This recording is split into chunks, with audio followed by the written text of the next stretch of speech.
Our chalice lighting words are adapted from Eric Waller Wilkstron.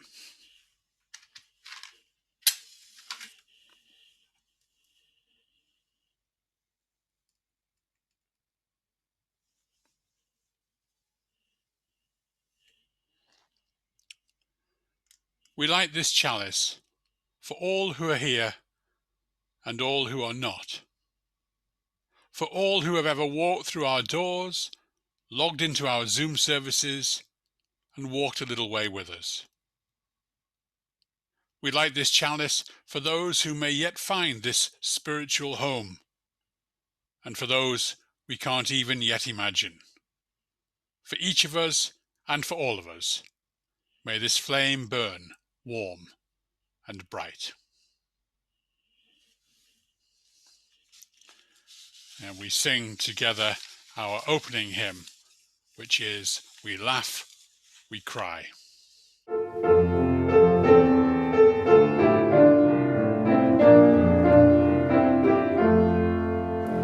We laugh, we cry, we live, we die, we dance, we sing our song. We need to feel there's something here to which we can belong.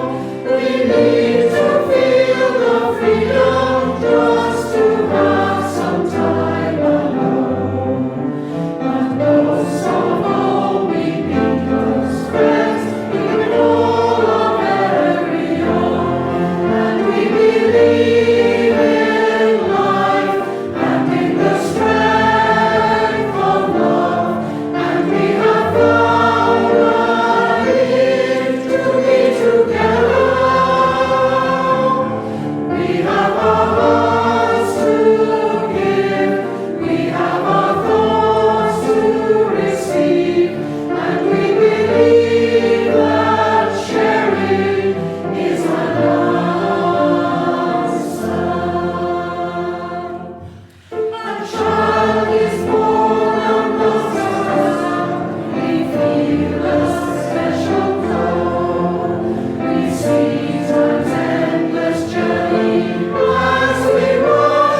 hope you enjoyed the English accents on that hymn. We don't laugh, we laugh, according to that hymn. I wonder, how important are stories to you? When I say story, I wonder what that word sort of connotates to you. Perhaps it's reading to a child at bedtime, or maybe it's listening to a news story on the television, or reading a news story in the newspaper. But it's also what we do when we meet people. We naturally start telling people stories.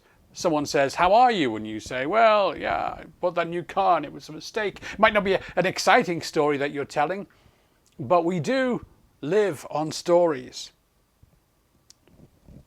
And stories, I suppose, help us make sense of who we are. Jonathan Gottschall wrote a book called The Storytelling Animal, How Stories Make Us Human. And we're going to hear a reading from that in just a moment. And he argues that stories, whether made up or drawn from our experiences, play major roles in our lives. They help us confront the things that trouble us. They enable us to empathize with people in very different situations to us. And according to Gottschall, they tend to give us a more positive perspective on the world around us and the meaning of life. Much more positive than would otherwise be possible. And on religion, Gottschall writes the following, which is our first reading for today. Flip through the holy books of the great three monotheisms, Judaism, Christianity and Islam, and you'll be flipping through anthologies of stories. The Fall, the Flood, Sodom and Gomorrah, Abraham and Isaac, the crucifixion and resurrection of Christ, the Archangel Gabriel seizing Muhammad by the throat and revealing that Allah created man from a clot of blood. Take away the list of begettings, the string of thou shalts and thou shalt nots, the instructions on sacrifice and how to build an ark, and you have a collection of intense narratives about the big stuff in human life. And of course, it's not just the planet's monotheisms that are built on stories. This seems to be true of all religions, major and minor, throughout world history. Read through the folklore of traditional peoples, and the dominant story type will be myths explaining why things are the way they are. In traditional societies, truths about the spirit world were conveyed not through lists or essays, they were conveyed through story. The world's priests and shamans knew what psychology would later confirm. If you want a message to burrow into the human mind, work it into a story. Gottschall goes on to detail some of what he considers the flaws in religious stories, but he concedes that they've been very effective in influencing human behaviour, mainly for the good. The power of the story, the desire to engage with life's narratives from the perspectives of others, he argues, has caused millions throughout history to put the needs of the wider group before themselves. In our service today, we're going to be thinking mainly about The Wizard of Oz, but we also celebrate stories more broadly and the power they have to direct us and change us in positive ways. And with that in mind, let's now have a time of reflection or prayer on the theme of stories.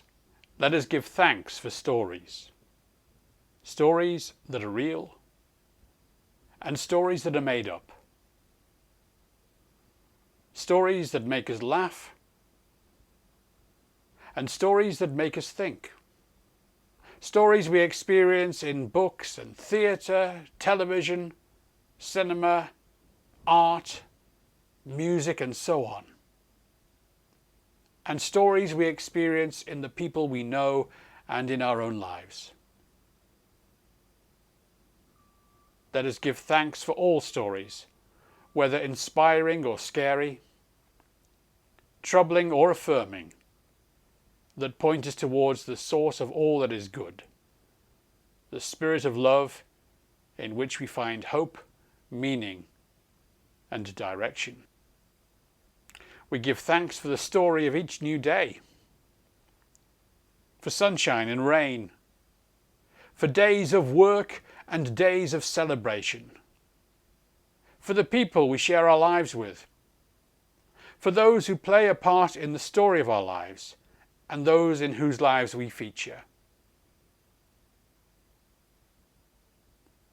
We give thanks for times in the story of our lives when we are given opportunities to contribute something worthwhile to a person or a cause.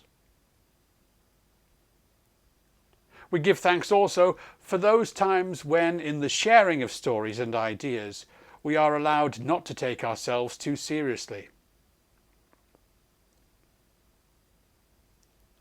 As we gather together today, we give thanks for the mysterious story of our universe, for the vastness and beauty of space that reminds us that we don't have all the answers.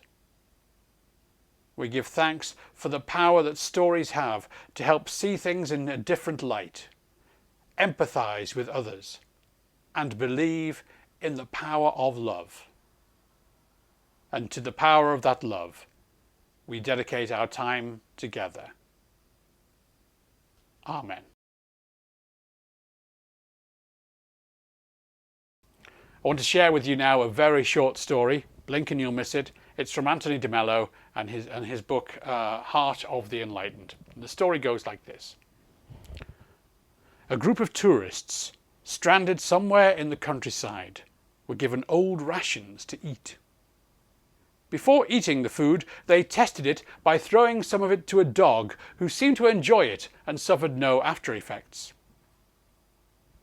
The following day, they learned that the dog had died. Everyone was panic-stricken. Many began to vomit and complained of fever and dysentery. A doctor was called in to treat the victims for food poisoning. The doctor began by inquiring what had happened to the body of the dog.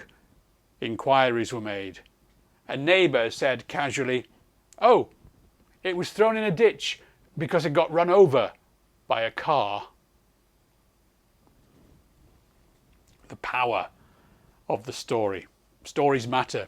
The stories we hear, the stories we live, the stories that play on around us.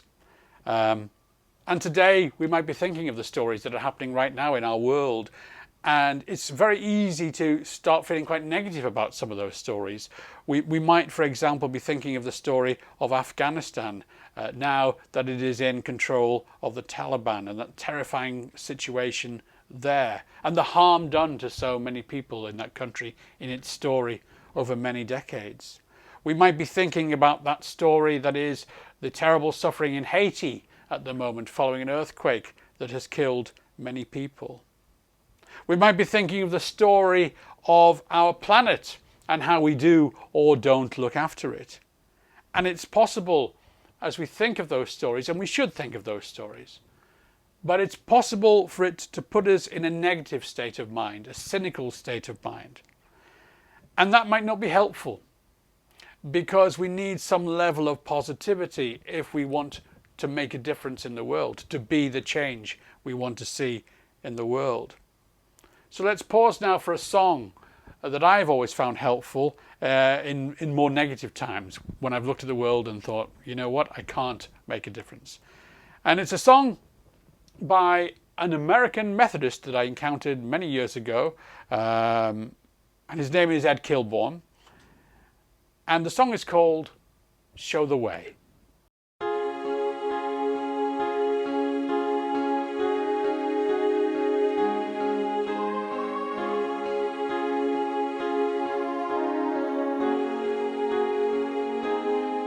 You say you see no hope. You say you see no reason we should dream the world could ever change.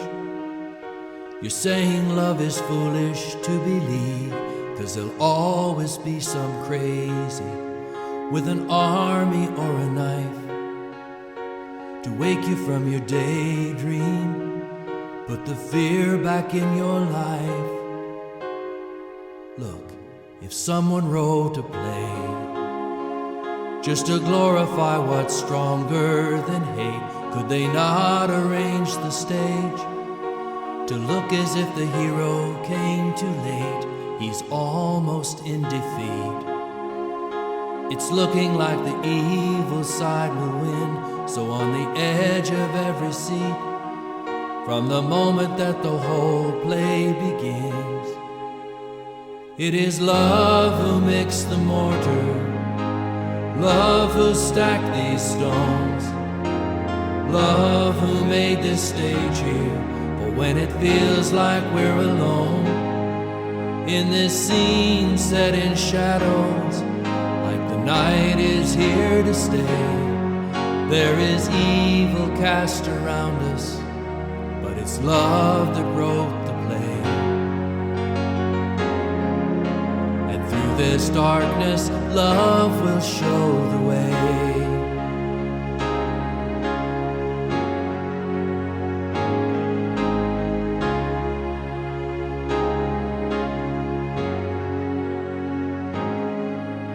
So now the stage is set. You can feel your own heart beating in your chest. Your life's not over yet.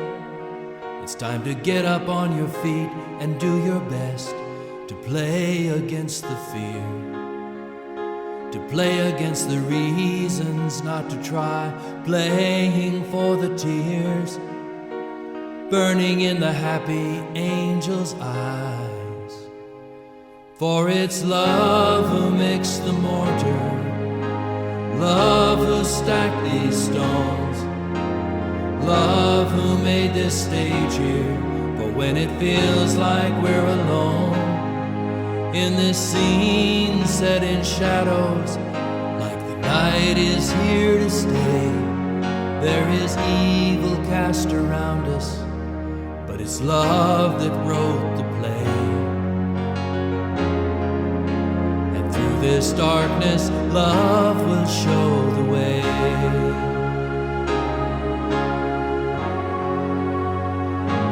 Show the way.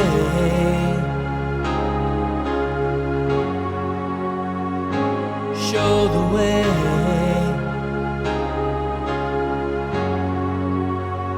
Show the way.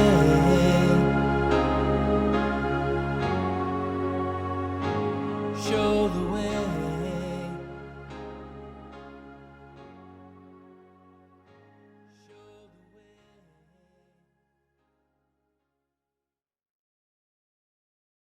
Many years ago, I wrote a comedy play called Pile Up on the Road to Oz, which was loosely based on The Wizard of Oz. And with a group of university friends, I went to the Edinburgh Fringe Festival in Scotland, and we performed it there for several weeks, and it was all very exciting for everyone except the poor audiences who had to sit through it. It was not a play that deserves to be remembered, but that process of researching the play developed an interest in The Wizard of Oz that remains to this day. And one of the claims that we can make about The Wizard of Oz is that it was America's first really successful fairy tale. There aren't that many fairy tales that have originated in the United States, but this is the notable one. It was also the first feature film ever to be shown on American television. And for many years, through the 50s and 60s, they would show it on holidays on television. And the only other films where they shifted the regular schedules to show that were all religious films. So I also found that quite interesting. And in writing a play about The Wizard of Oz, one of the questions in my mind was, why was it so successful? First it turned up, in the 1890s as a book. Then there were many more books. There were movies in the 1920s, and of course the very famous one in 1939, and on and on and on. There's lots and lots of Wizard of Oz stuff. So why was it so successful? And some have argued that it resonates very deeply with the experience, the historical experience of the United States and of the history of America. And so, for example, let me just take you through this. We start off in the Munchkin village, and there we've got the city on the hill, the early settlers and all of that. Then Dorothy and co, they travel westward. Westward expansion there. The first person that Dorothy meets is the Scarecrow. And the scarecrow, we could argue, is the agrarian myth of America. So this is Thomas Jefferson's idea that America should develop as a nation of gentlemen farmers. Of course, the scarecrow is lacking a brain. And the idea of this theory is that, well, if you think that farming on its own was going to make America great, think again, you got no brain there. So on Dorothy and the Scarecrow go, and they meet the Tin Man. And the Tin Man is industrialization. So the coming of the factories and big industry and all the rest of it. And of course, the Tin Man lacks a heart. And according to this theory, this is industrialization, not looking after people, lacking heart. We move on. We encounter the Cowardly Lion. The Cowardly Lion has been seen by some people as American foreign policy in the 1890s and early 1900s. Phrases like entangling alliances with no one. So wanting to stay away from being, if you like, being on the world stage too much. And of course they end up in the Emerald City, and that's the rise of the city. And maybe the wizard is the American dream, and what people believe in. And he might be a fake in the end, but believing in him gets people where they need to be. So that was one strange theory that's been put forward. Some people have also put forward a theological perspective on the Wizard of Oz. And I should say, in saying all of this, that L. Frank Baum, who wrote The Wizard of Oz, always denied any of this. He just wanted to write a good story, but it's what we put on it, really. So the theological perspective, it's been suggested that the wizard is effectively like God. And whether God is real or not doesn't matter. It's people's belief in God that gets them where they need to be. And so on. So there's lots and lots of stuff about why The Wizard of Oz resonates so deeply with people. But if I had to pick out what I would consider the most important aspect, and the one that I went with, it is the attitude towards home that we see in The Wizard of Oz. Most of Dorothy's adventures focus on her desire to find a place where she belongs, a place to call home.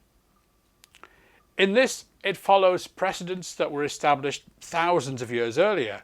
For example, if you think about it, much of the Old Testament deals with an epic struggle of what we would now call real estate, a battle to find and hold on to a place that the chosen people could call home. Home is an important biblical theme with both positive and negative connotations to this day. The Wizard of Oz was first published in 1899. It was a time of great upheaval in American life. In the last years of the 19th century, a very large proportion of people in the United States had moved home in the last 5 or 10 years.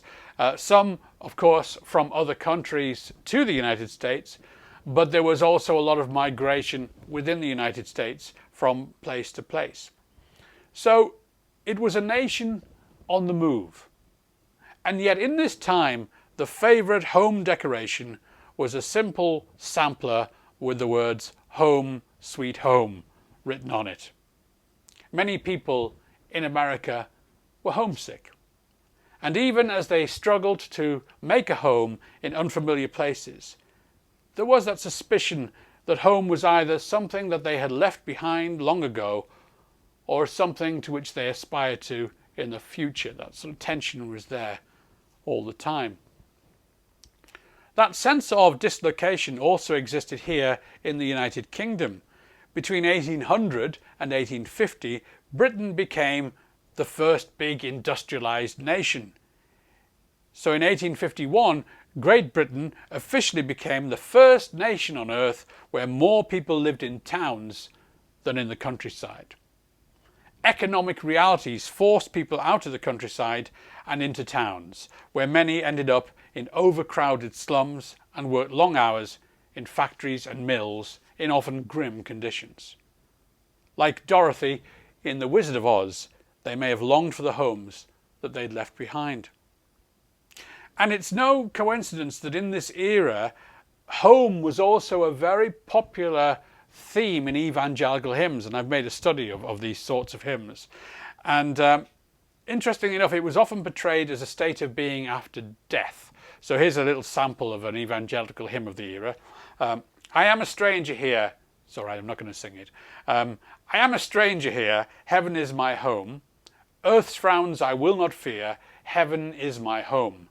Grief may now be at hand. Foes may my soul withstand. Heaven is my fatherland. Heaven is my home. So I've come across hundreds of hymns like that.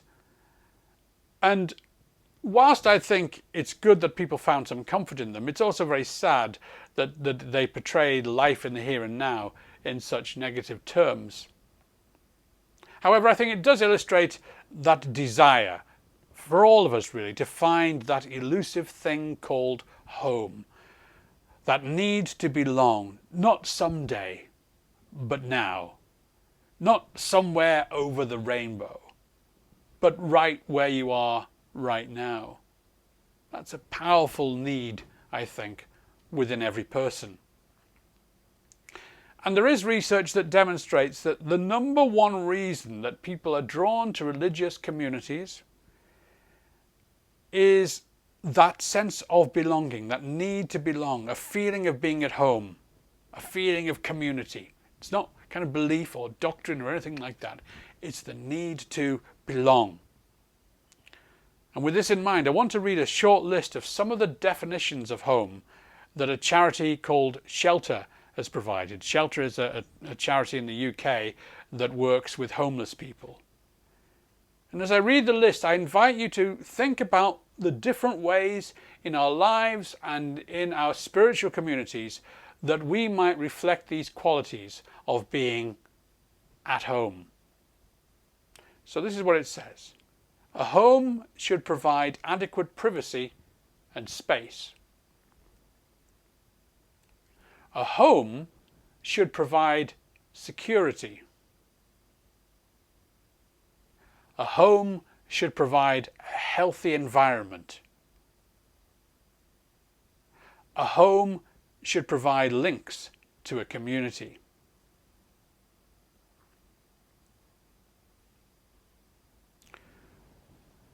Robert Frost once noted that home is the place where, when you have to go there, they have to take you in. It's an interesting line that challenges us to stretch ourselves to new practical understandings of what it means to be an inclusive, loving community. I want to spend just a few minutes shortly thinking about why we don't always feel at home. But first, to end this section, we're going to have a reading now that goes to the heart of what spiritual community is about. A reading from Bruce T. Marshall on the importance of mashed potato. What I want in a church, she told me, is a place where there are suppers on Sunday evening and they serve you mashed potatoes. Never have I heard the comfort role of the church community expressed more succinctly. Mashed potatoes are warmth and nourishment and safety and support. Nobody can be lonely in a church basement eating mashed potatoes and homemade pie. This comment came up in a conversation I had with a person new to our city who'd responded to a mailing we sent to new homeowners. She mailed the card indicating that she would like a call. Theologically, she's not sure if she's a Unitarian. She's not even sure if she has time in her life right now for church. She has more basic concerns like finding a way around her new community and meeting people and making this new place a home.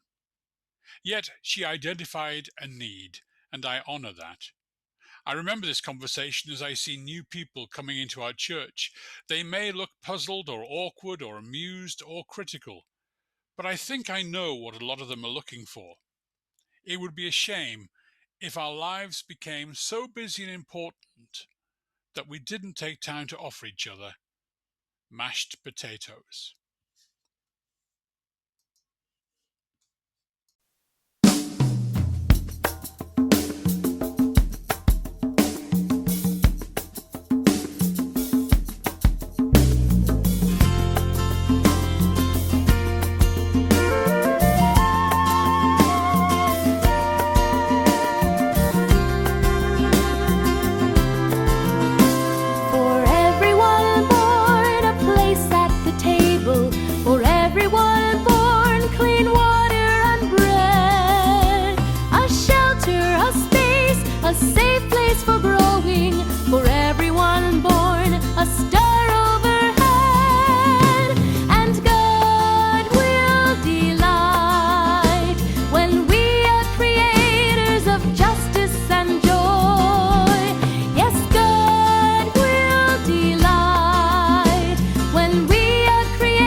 justice and joy.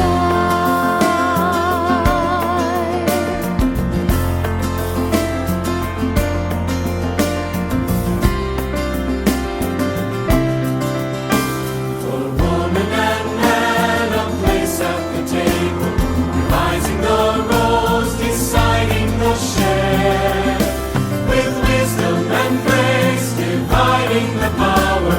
For woman and man, a system that's fair, and God will delight when we are creators of justice and joy. Yes, God will delight when we are creators of justice and joy.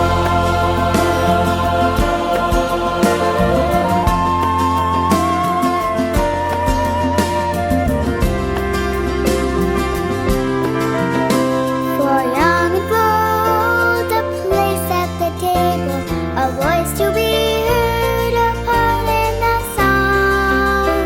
The hands of a child and hands that are wrinkled, for young and bold, the right to belong. And God will delight when we are creators of justice and joy. Yes, God will delight when we are creators of justice and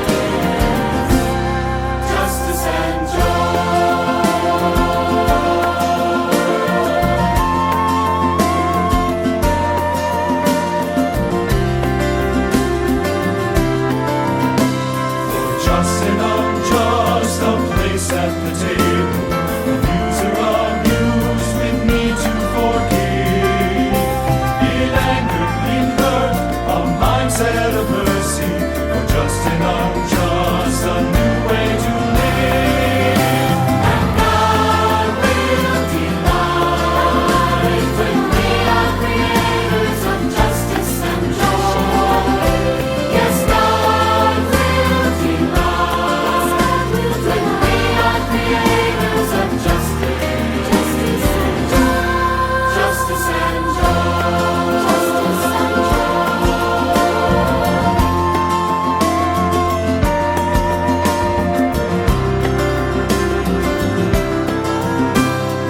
Everyone born a place at the table, live without fear and simply to live, to work, to speak out, to witness and worship.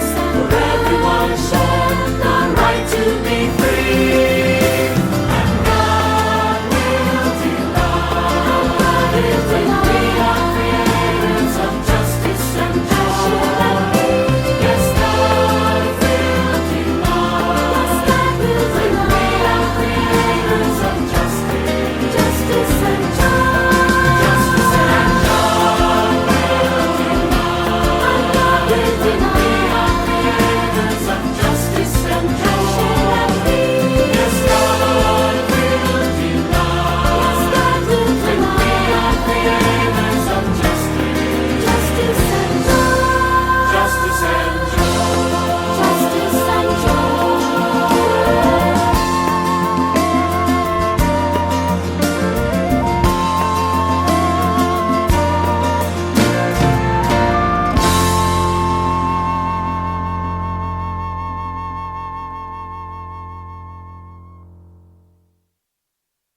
I want to think for a minute or two now about what I'm going to call the Dorothy dilemma. And what I mean by that is that kind of tension that is in that story. I mean, at the beginning of the famous movie version, she's singing "Somewhere Over the Rainbow, Way Up High. There's a place that I've dreamed of once in a lullaby." And she really doesn't like home. Just to give you an extract from the original novel as well. Here are some lines from that. When Dorothy stood in the doorway and looked around, she could see nothing but the great grey prairie on every side. Not a tree nor a house broke the broad sweep of flat country that reached to the edge of the sky in all directions. The sun had baked the ploughed land into a grey mass, with little cracks running through it. Even the grass was not green, for the sun had burnt the tops of the long blades until they were the same grey colour, to be seen everywhere. Once the house had been painted, but the sun blistered the paint and the rains washed it away, and now the house was as dull and grey as everything else. Despite such a negative early view, by the end of the story, Dorothy wants nothing more than to be back at home, back among the familiar, with Uncle Henry and Auntie Em. And perhaps one of the reasons why The Wizard of Oz can resonate so deeply is that we identify with Dorothy's dilemma, that sense of feeling like you belong and you don't belong all at the same time. And I think it's worth saying that that's a very common feature, I believe, in religious communities. A lot of people associate religion with narrow ways of thinking and perhaps even prejudice. They want to run away from churches because of that, but they also want to engage with those deep spiritual questions like, is there a God? Where is peace? And so on. And I would say it's worth acknowledging today that all of us at various times do, in our church communities, feel that sense of belonging, but also that sense of not belonging. Indeed, I heard a sermon once in which someone mentioned how hard it can be sometimes to feel at home and connected to people when you're visiting a church the first time. How hard it can be when a preacher talks about the great web of life and the need to love everyone, and you're sitting there thinking, well, that's okay, but I don't even know these people. How can I love them? I'm British. Too reserved. Or maybe you have belonged to a church community for a long time, and that preacher is talking about the great web of life and the need to love everyone, and you're sitting there thinking, well, I know some of these people a bit too well. And that also makes it difficult to love them. Somehow, whether you're sitting in a church congregation for the first time or sitting there for the 1000th time, you can feel like you don't belong. You are sometimes the outsider. Well, here's a peculiar point. In a sense, we all belong because we're all outsiders. As Anne Peart, a Unitarian minister here in the UK, put it, each life contains both centrality and marginality. All of us feel at different times and in different ways a sense of belonging and a sense of aloneness. Collectively, that is the story of Unitarianism as I understand it. And it's also the story of each of us, isn't it? Perhaps accepting that is a good first step. We can empathize with other people. We can share with others because we all have that same sense of vulnerability, the same shifting sense of belonging in the middle of things, but also feeling sometimes on the fringes. That's part of the human condition. It's how we're built. At the end of The Wizard of Oz, Dorothy learns that to a large extent, being at home is a state of mind. She's whisked off by the tornado. She has a series of often terrifying adventures. But at the end of the story, she is able to appreciate home for the first time. She comes to value the simple, familiar, everyday surrounds of the farmhouse where she lives. Suddenly, she understands the depth of her family's love for her. For years, she has lived in a house, but now she knows and is able to celebrate what it means to be at home. It's an idea that was expressed eloquently by T.S. Eliot with these words, "We shall not cease from our exploration, and the end of all our exploring will be to arrive where we started and know the place for the first time." Every life has its share of metaphorical tornadoes, times when it feels like things are turned upside down, and in such times, who doesn't need the safety, the belonging, and the love of home? With that in mind, it is my hope that our Unitarian communities will continue to be places that people can call home and will want to call home. May we, like the Scarecrow, find the brains to come up with new ideas about how to move forward and connect to people. May we, like the Tin Man, find the heart to care for one another, our community, and our world. And may we, like the cowardly lion, find the kind of courage that dares to treat each person who comes here as a valued member of the family. The kind of courage that says to a person whether they're here for the first time or the 1000th time, welcome home.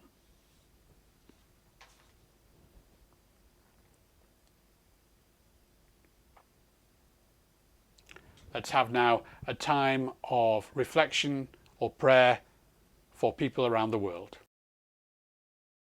We remember today all those people around the world for whom the story of life is not proving inspirational.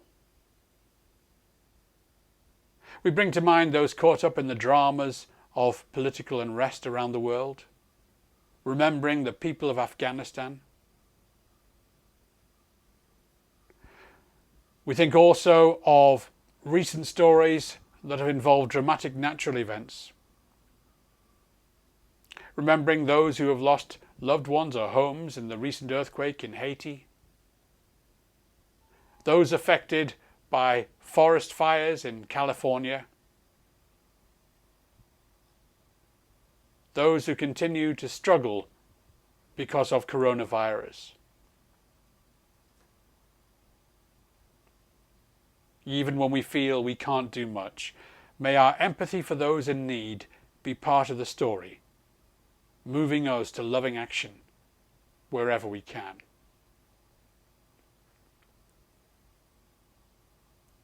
We think of people for whom the story of life is a story of poverty and inequality.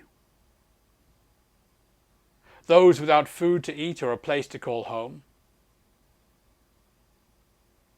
People whose poverty silences their voice of protest. May their stories move us, change us, and direct us to action. May aid workers, charities, world leaders, and ordinary people discover in stories of poverty and inequality a vision of something better, a world united in love.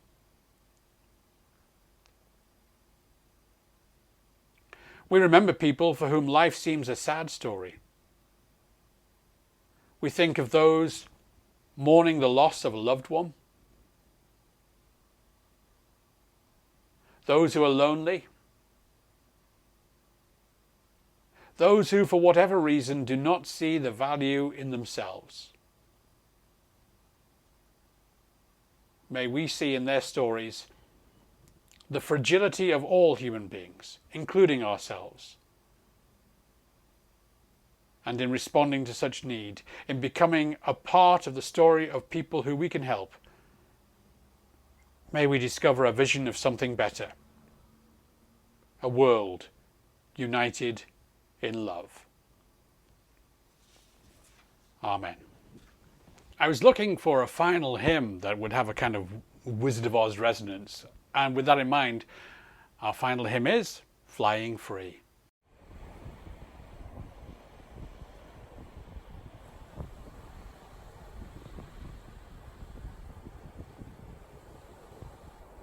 Sea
And so to our closing words.